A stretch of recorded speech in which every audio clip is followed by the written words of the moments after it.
Hi, this is Monica Louie from OurDebtFreeFamily.com, and I am so excited to share my interview with Sarah Lee Cain. Today, Sarah shares how she broke free from over $9,000 in credit card debt and is now using her experience to help others learn to love their money.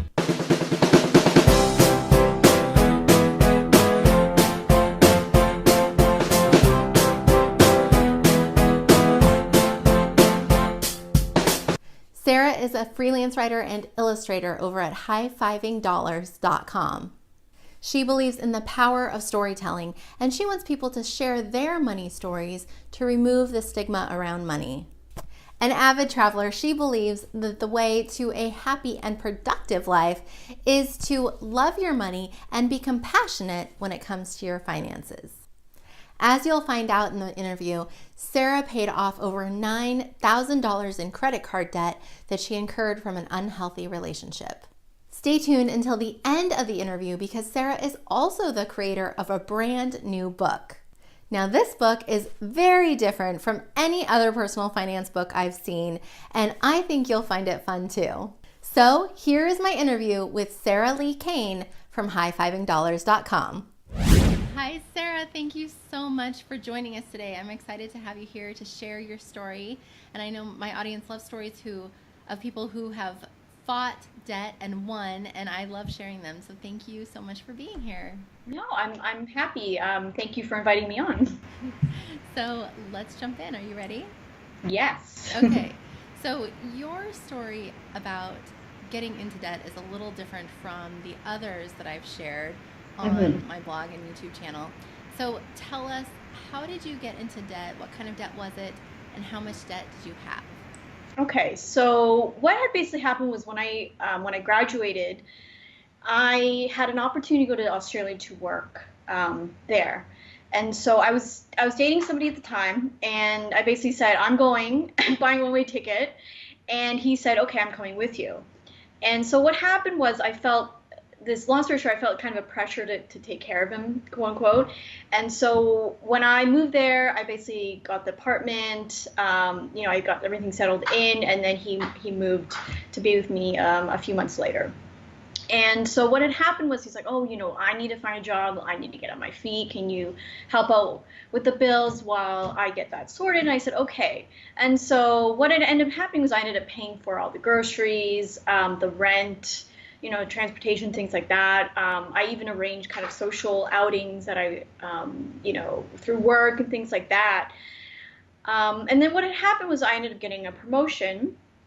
And so what happened was I flew him across the country in Australia to be with me, paid for everything there. And we ended up going on a whirlwind kind of, I think it was 6-week trip around Australia and New Zealand. Went back. So then I decided, okay, I loved my time in Australia, but I'm ready to move on. I thought he was the one. I wanted to buy a house, go back to Canada, where I'm from, to get a job, and kind of get my life started. And as soon as I went back home, maybe I think 2-3 weeks later, he said, I want to go on a break. And I thought, okay. I was pretty heartbroken at that point. And then I decided to check my credit card statement. And what had happened was I ended up getting myself $9,000 into credit card debt, and it was all trip related. It was basically everything related to Australia. And so I was like, okay, so I'm at home with my parents, I'm homeless, I'm jobless, I'm broke, $9,000 in debt. And that was kind of the situation I ended up in. So, okay, so then you broke up, and so what did you do to turn things around and get back on your feet and pay off the debt? That's a very good question. So I went through a bit of a grieving period because obviously, I thought I was in a serious relationship with somebody who cared about me. And so what I initially did, I called a really good friend of mine, and he let me cry on the phone. It was awesome. He's like, Sarah, I think you're just heartbroken. And I'm like, yes. And I was really angry. I was more angry with myself than with him because I was like, I am smarter than this. What on earth did I do? Why did I swipe my credit card so easily? And it was really interesting because at that point, I had bought a Dalai Lama book. It's called The Art of Happiness. I don't know if you've ever heard of it. And I read it, and it talked about romance. It was really interesting. It was talking about how romance was a fantasy and you're always just going to chase something you're never going to have. Or, even if you think you have it, you're never happy about it. And so I realized, okay, that was what my situation was. And that's what I used my money to do, was to create this fantasy. And I thought that, the more I spent on him, the more love and romance and all that kind of stuff I would get. And so once I realized that, I'm like, okay, my lesson learned that obviously I'm not going to let anybody treat me like that anymore.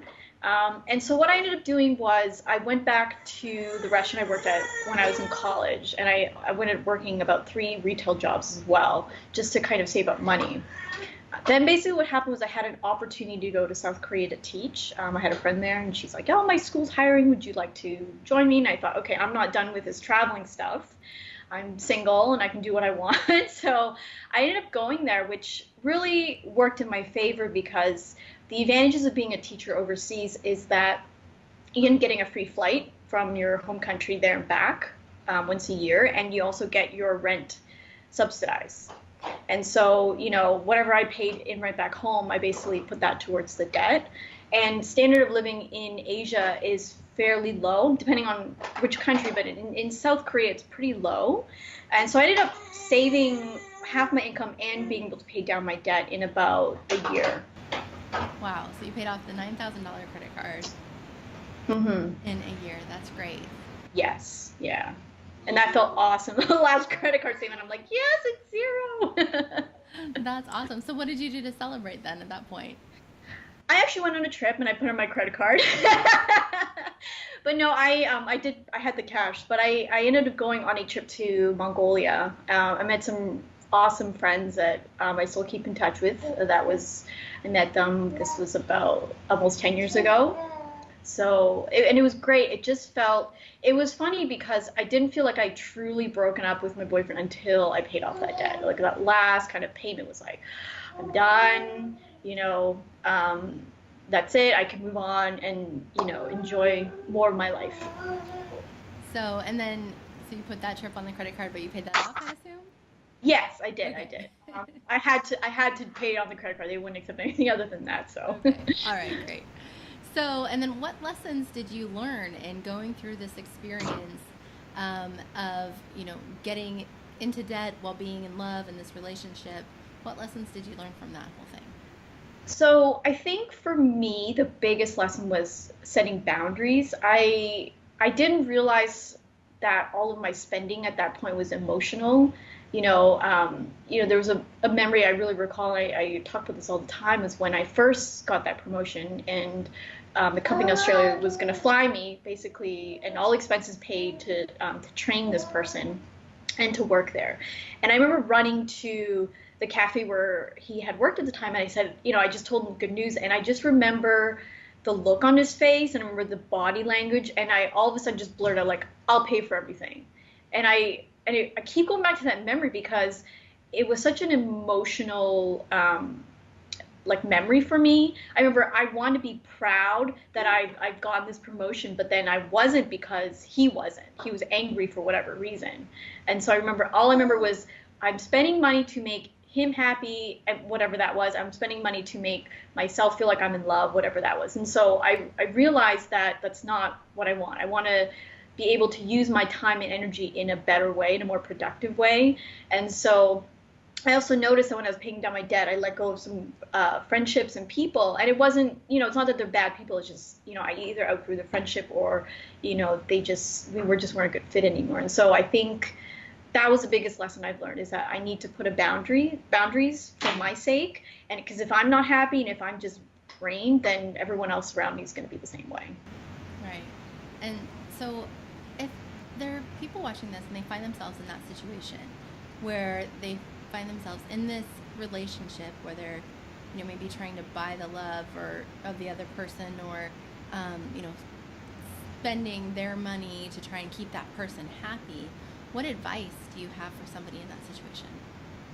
I think the first thing is it's hard. You definitely have to examine what the relationship is based on. If it is based on you buying stuff or taking care of that person, then you seriously have to consider, like, is it worth staying in that relationship? Um, don't beat yourself up. That's not productive at all. I think whenever you make a money decision, you did what you thought was best at the time, and like when I spent, all that money, I thought that was what made me happy. And of course it didn't, right? But I'm not going to beat myself up. That's not productive. So the second thing I would say is to try to talk with that person, not necessarily kind of have that like serious, like, look, I'm spending my money on you kind of talk. Just even start small, start saying, hey, why don't you pick up the tab this time? Or, if you're going to, let's say, a birthday party together, why don't we split the bill, like with the gift or something like that, and sort of see the reaction of that person and kind of gauge it that way. If they're willing to do it, then kind of push for more and say, listen, I realize on my credit card statement or, my bank account that this month I pay for 90% of the groceries, and I think it's more fair. Start small, because these types of conversations are hard, and you don't want to freak yourself out over it, because then that just doesn't end up in a good conversation. Worst case, you have to end it or take a break. You got to do what's best for you, and it's not selfish to want what's best for you. That's great advice. I love that. So, catch us up to today. Where are you? What have you done since paying off the credit card, ending the relationship? Okay, so I've done quite a bit. I did. I was in Korea for a year, and then everything seems like it's kind of like this weird chance stuff that happens to me. But I got offered to teach in China at a new international school that was opening up there, and so I thought, okay, why not? That's a 2-year kind of thing. So I decided to go. I ended up meeting my husband there. We worked together, and we got married in China. And we lived there for about 8 years. We have a wonderful boy now. I'm sure you can hear him in the background. That's all right. That's okay. And we made the decision to move back to the U.S., and that's where we are right now. I have just recently left the teaching profession to freelance full time, and so far I'm loving it. I'm being at home with my son, and life is great. I think ever since putting that boundary on people and myself, it has opened up a lot more opportunities than I think I could ever dream of. That's wonderful. And so you're a freelance writer, Mhm.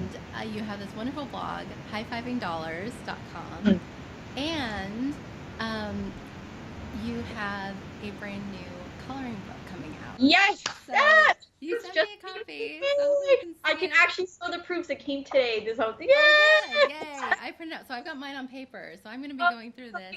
I'm Yay. so Okay, hold it up excited. again.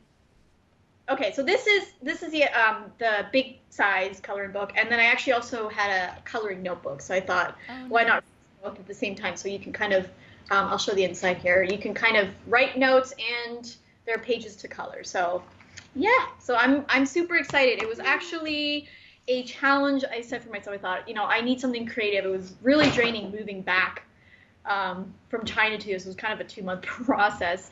And so I thought, well, let me do something creative. And so I thought I challenged myself to publish a color book in a month. And so, and I did it. So yeah. And it's fantastic. So I just have it printed out on paper. So I'm going to be going through this, and I'm going to get my kids involved. We're going to color it together. I know it's an adult coloring book, but I think it's appropriate for kids as well. Yeah, I think of all ages, yes. So it's called Cha-Ching, a money coloring book. And Mhm. so going through the drawings, I thought they were so interesting. They weren't just a dollar bill, or they were so creative. And so I want to just flip through. Hopefully you can see. These were a couple that stood out to me. So Okay. we've got the money tree, right? Mhm. Yes. And then we've got this one, which I really love. So it looks like she's loving her money. Is that your message Yes, here? yes. That's basically what I want everybody to do, is to love your money. And then this one I really love too. So of course, I need to color it and it'll stand out, but I am a money magnet. And so tell me, what's the message with this book? It's not just a coloring book. There's a message in these drawings. Yeah, so I when I started high fiving dollars too, I wanted there's such just great messages of like getting out of debt, like kind of your blog and tips and tools and kind of all that stuff. And I thought, why aren't people talking more about their stories and like how they're just using their money in positive ways? And so that was the premise of High-Fiving Dollars. And then when I was doing this coloring book, I thought like I want to do something around money, and so I thought, wouldn't it be fun if you just had fun images about money, like random dollar bills? I have a piggy bank in there that's, wears sunglasses and he's like lounging in a pool, and in a convertible. I thought, why can't we do something fun like that? Because majority of people, unfortunately, are still stressed over money, whether they're worrying about where money is coming from or they're trying to figure out ways to pay down debt, all that stuff. If, seeing all these coloring books, as a way to kind of relax and de-stress. Why can't we kind of have fun pictures about money? And while we're doodling, we think, oh, this is funny, and laugh and think of money in different ways. So that was kind of the point of the book. I love it. And so everybody knows, especially this one, the money on the trees. Mm-hmm. We've all heard the saying, money doesn't grow on trees. But here you're spreading another message. And then loving your money. I just love it all. So anyway, where can people find the book? So it's coming out September 15th. I almost said August. September 15th, and it will be on Amazon. So I will grab you the link and you can post it here. We'll link to it below the video. So thank you again for joining us. Is there anything else you want to share with our audience? No, just I just want to say you are not alone in whatever situation you're in. And know that somebody cares and that people will help you do whatever you need to do to get out of debt and live a happy life. Wonderful. Thank you so much, Sarah. No problem. Thank you. Thanks again to Sarah for sharing her money story and her book with us. Her book, once again, is Cha-Ching, a money coloring book. You can learn more about Sarah at highfivingdollars.com, and I'll be sure to link to her book below the video. Now, I'd love to hear from you. What did you learn from Sarah's story? Have you been in a relationship that put you into debt? If so, how did you handle it? Please share in the comments below. If you like this video, subscribe to my channel, and I would be honored if you would share this with your friends. And I invite you to join me in our private Facebook group called Your Debt Freedom Family, where we've got an awesome community of people who are kicking debt to the curb so they can break free and live life on their terms. Just head over to ourdebtfreefamily.com/yourfamily to join. I'd love to see you there. Remember, keep moving forward toward your goals. You really can live the life you dream about.